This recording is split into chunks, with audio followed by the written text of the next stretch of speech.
like it. We like, what do you like? It's like all the funny stuff and all the fun stuff. Yay! Yeah, me too. And we just like you. We're glad you're here, and we're, here's to another 50. Like it. Yay! Oh, 3. There you go. Look what you with your digital. Now, what do you think of Maude and Walt getting married? Do you think this is going to be successful? It's a swell idea. I'm not sure they're going to make it. Oh yeah, both of them. This have so much in common. Do you have any words of wisdom for the bride and groom? Things that make for a good Do marriage? something really devilish together sometime. Someday you're going to be paying the wedding to have this guy take your picture. This is the Steven Spielberg right here. Now, Miss Walt, do you have any words of wisdom for the bride and groom? The bride and groom, they have taught me so much that I don't think I have any words Do you of think wisdom. they'll make it? I'm just not sure if it's a great match or not. I don't know. It's the children I'm going to be. What kind of children they produce? I know. I really, really worry about this marriage. I don't know that it's going to make it. I mean, maybe it'll make it for a few months, but Yeah. I don't know. I don't give it much. But you hate to say anything to them, we can only hope for the best. It's true. All right, let's see. Do you think Maude and Walt Baker are going to make it? I hope they will. They're both very fine people, and I believe they will. I think Any words of wisdom for how to make a good marriage? just keep on being very careful what you say to each other. You always tackle. All right. That's all I can think of. Well, we'll come back to words of wisdom for the bride and groom. So if you think they'll make it or not, or things that you think that they should know to make a successful wedding, marriage. So if you have any words of wisdom. Well, I think the groom should be home every evening. That's a good word of wisdom. Okay. All right. Can we interview you? No, why not? Why not? How long have you been a photographer? Yeah. Do you think Maude and Walt, do you think this marriage is going to work? No, I think there's big don't trouble. know. I'll tell you where the problem is. The dog. The word is Maude is planning to get rid of the dog. It's a mystery. How will she do it? How will she do it? Tune back in 50 years and we'll let you know. Ethel, do you think this marriage is going to work? Well, I tell you, it's gone on pretty long, so I'm not worried about it breaking up at this point. Walt Baker getting married. What do you think? We're going to do this, is that right? Yeah, Right now. How long were they engaged? Oh, I don't know that. Not long You weren't enough. there, were you? No. Not Well, long enough, if it had I'm been sure. longer, they'd probably have a longer marriage, I see. Right. But congratulations on a great 50 years, both of you. You're dear, dear friends. Thank you. Well, I think she's got him pretty well whipped into shape and pretty well trained. Congratulations to both of you. And I congratulate them too. Were they both the children of ministers? I just noticed on the thing a few minutes ago that I met my wife through the Presbyterian minister as well many years ago. And I congratulate them from on there, making it for 50 years. We've made it for 50. Almost 54. 4. We're older than Walt and Maude. They've been married 50. 54 this August. Okay, Maude and Walt Baker getting married. What do you think? Words of wisdom? Who's Maude? Who's Paul? Any words of wisdom for Maude and Walt? I wouldn't know anything about that. No, I've tried it twice and it worked out just fine. But I don't know what I did. Well, congratulations and another 50 years of happiness. Best wishes to you. There you go. Walt and Maude, I just want you to know that the first 50 years is a piece of cake. So many happy turns of the day, and we pray for and ask that the next 50 will be just as enjoyable. And the last 50 years, Maude and Walt are greater. Many, many happy returns. I just want to say, Maude, if you could never have baked cookies or pies or cakes, you'd been okay because you married a baker. And I want to say, whenever you come home for dinner, be sure that you have the table set. I mean, when Walt comes home, so he knows you've been busy preparing dinner. Good advice. We love you.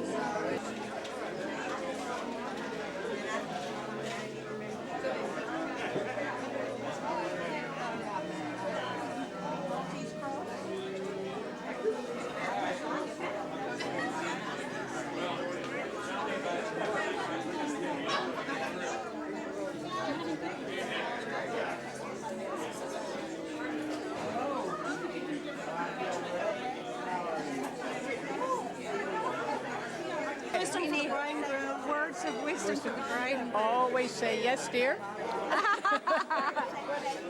And I'll be glad to. And I love you. Yeah, that's a good one. Golden? That's golden. All right. I guess So is my his buddy. advice would be always hug, a lot of hugs. I think they say 4 hugs a day. I don't think we always do that, but they say that's good. Well, we do sometimes, but not every day. Do you? I do. Okay. He never gets out of the house or in. I have to beat the dog. I have competition. Well done.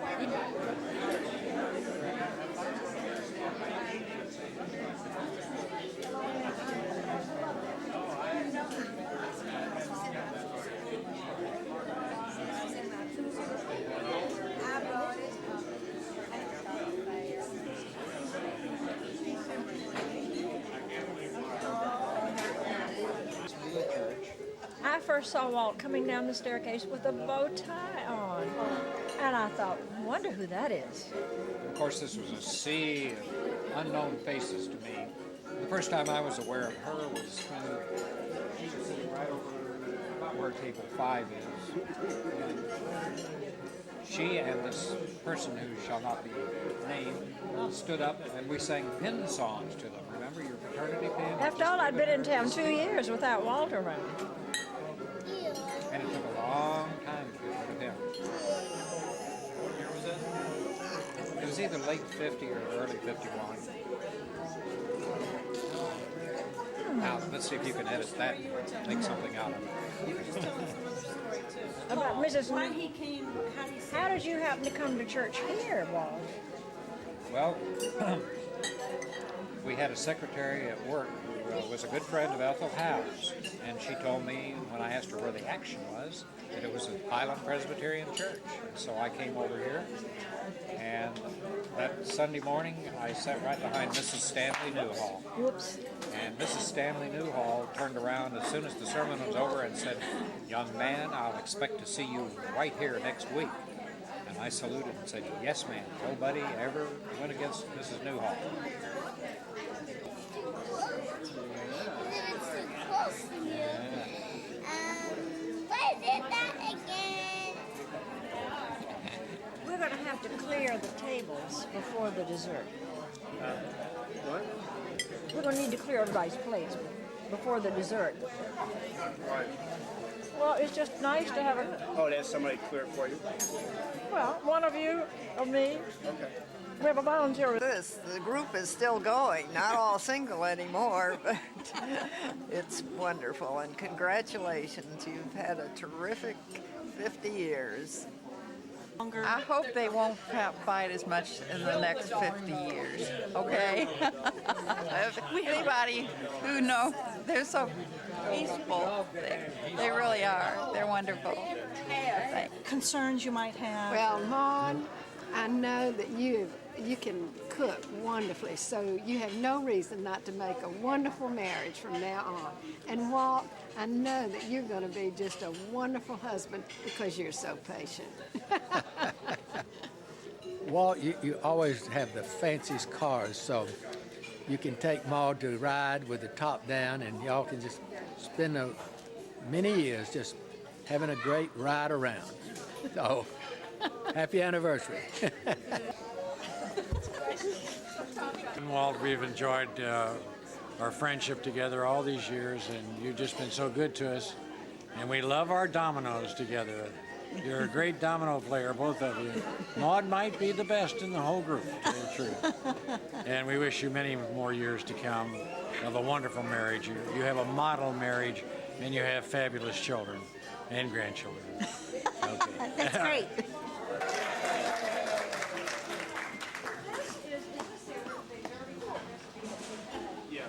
is Joan's Derby pie recipe that Bert decided to make into a tiered cake. Bert made this cake? And that's their original cup to their original wedding cake. Oh. Take this off, I guess. And you come in. So Bert, you made this? You made this? The pie, yeah. A Derby cake. It's almost. All right, smile. It took you that long to make it? I ran off. I'll get around.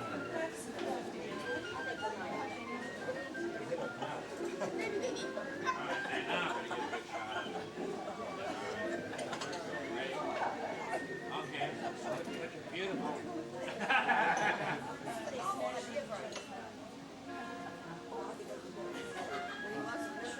They're out of pie, like a surgeon, but just wait till you shove this in. It's really good.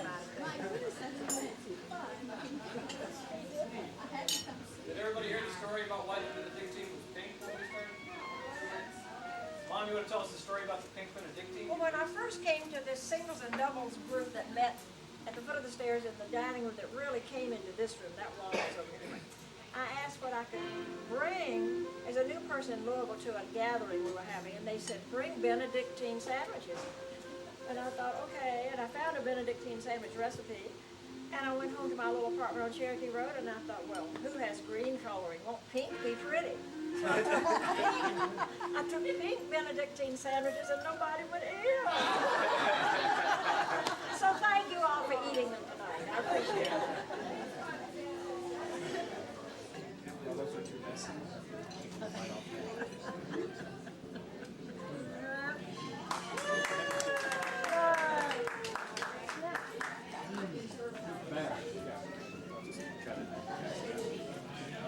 That is so good.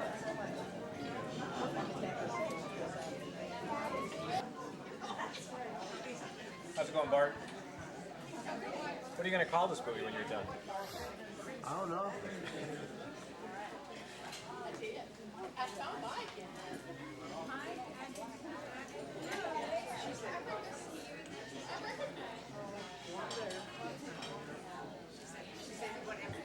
This is the whole movie right here. Be a really good, entertaining. It's an art movie, right? This is to show.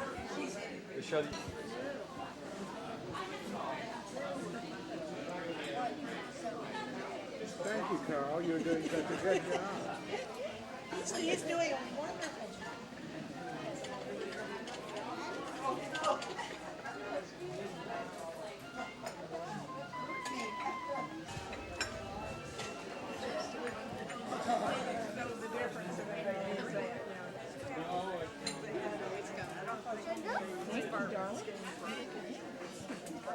Now we have to stop somewhere.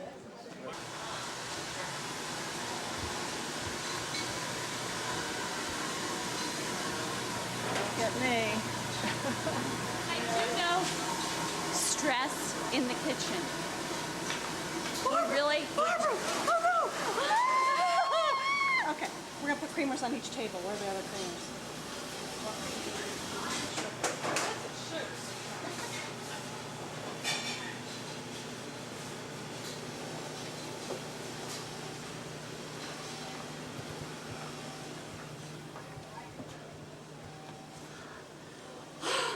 This is the action shot.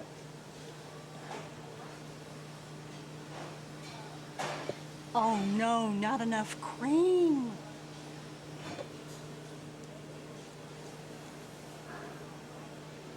embarrassing.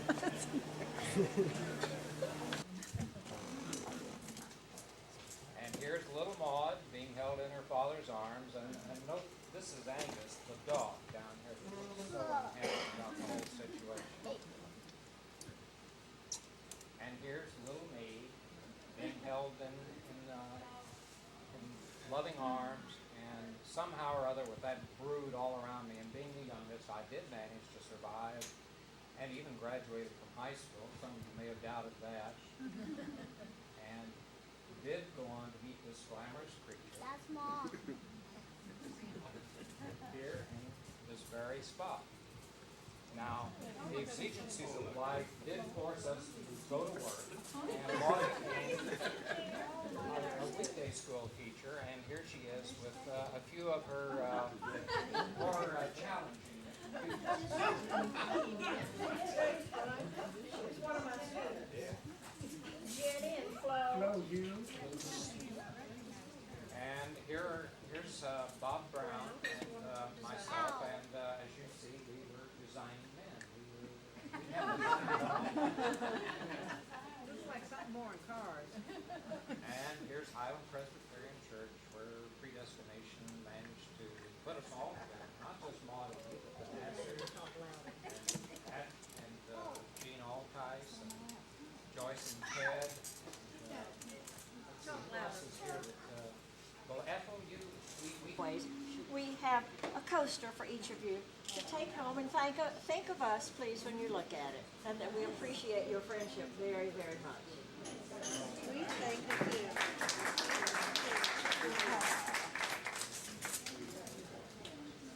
That concludes, according to the schedule that we worked out, it's now, what's this called, time now? Raucous partying. Turn it over to raucous partying. There's more pie, more drinks. Please enjoy yourselves. Yes, that was cute. That was good. It might be.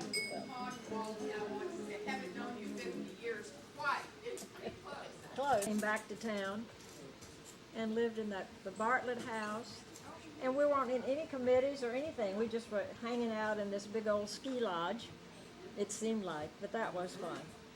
And it's now burned down to the ground. Well, it's okay.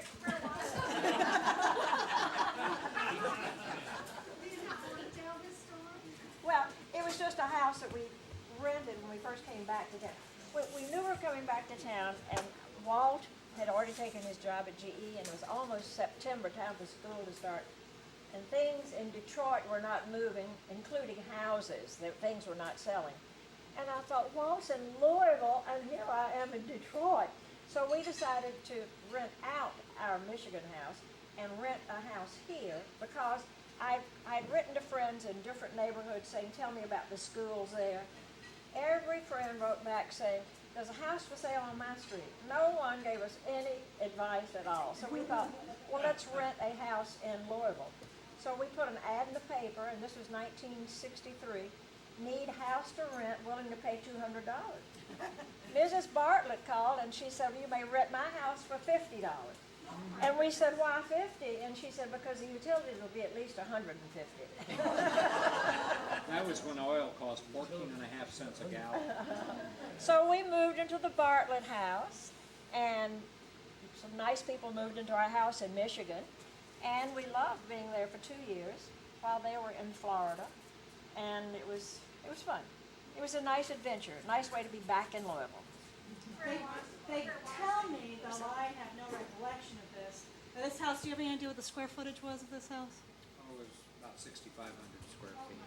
It was at the end of Woodside Road off Blankenbaker Lane. Woodside used to go through to River Road. It came with the maid. It was an impressive That was part of the $50. It was an impressive house. It really was. We paid her a few more dollars than we paid somebody in Michigan for once a week to come twice a week, and she just sort of ran things. She knew to answer the phone, Mrs. Baker's residence, and I didn't even ask her to. Isn't that nice? And they tell me that I was age 3 at this point, and they tell me that after dinner, I used to tell them goodbye because it was such a long journey to my bedroom. Oh, I see you in weeks, you know. And another job we had there, they had a new car they asked us to please use so the battery wouldn't go bad. They had a stack of wood that they asked us to please use. I mean, we had a good time doing what they wanted us to do. And there were animal heads. Nine stuffed animals in the living room. Moose and deer and mountain Goat. mountain sheep. Decorating at Christmas. And we decorated at Christmas time. And when we moved in, Mrs. Bartlett said, we already have a guest in the guest room. Is that okay? And I said, well, I don't know. Who is it? She said, his name is Bert Combs. And he needs a place to live. And we said, okay. He was dating the widow right across the He was field. dating Helen Recton at that time. So it was an interesting place to live. The house has since burned. Any stories you guys have about Mom and Dad, we'd love to hear. Well. She means them. Oh. I'm sure we can come up with some. And impressed with the way they entertained. And the guys were? Well, it was Walt and Mike and Jean DeVoe. And so one evening they had a party and they invited the general manager of the D&D department. I mean, you know, he was used to bigger places probably in this little apartment. But what impressed me most was how they improvised. They needed a punch bowl. So there was a jardiniere in the hall with a plant in it, a very pretty jardiniere. So they took the plant out, cleaned it out, and that was the punch bowl in this little tiny apartment. And I don't know why I remember that punch bowl. I was impressed. Joyce remembered it too. You remember it, Joyce? No. So, We've already heard about that. For us to go to the grocery store because he would always come home loaded with party foods, and he broke the budget. And then none of us knew how to cook these exotic things, and so Mike would get on the phone and talk to Lucy, and he would have her over there cooking for us. Well, on Monday you were invited to dinner on Saturday night. On Tuesday, Mike would call and say, what shall we have? Wednesday, how do I fix it? And Thursday, when can you come over? And all of us from North Carolina always say, do you know so-and-so? Well, so-and-so and so-and-so. So we were going to a meeting, and we were to pick up Maude. I did not know Maude. Someone was taking us to a PEO meeting, and I was in the back seat because we had already picked up 2 in the front. So we said, we're picking up Maude Baker. And I said, well, fine. And they said, well, she's from North Carolina too, Maude. You know, like, I had to have somebody from North Carolina in the back seat, you know. So Maude got in, and Maude was saying, now, who are you from? Where are you from? And have you been to Montreat? And so-and-so and so-and-so. Well, between a few, who do you know? And yes, I was there. She said, well, did you ever know this boy? Shall I name it?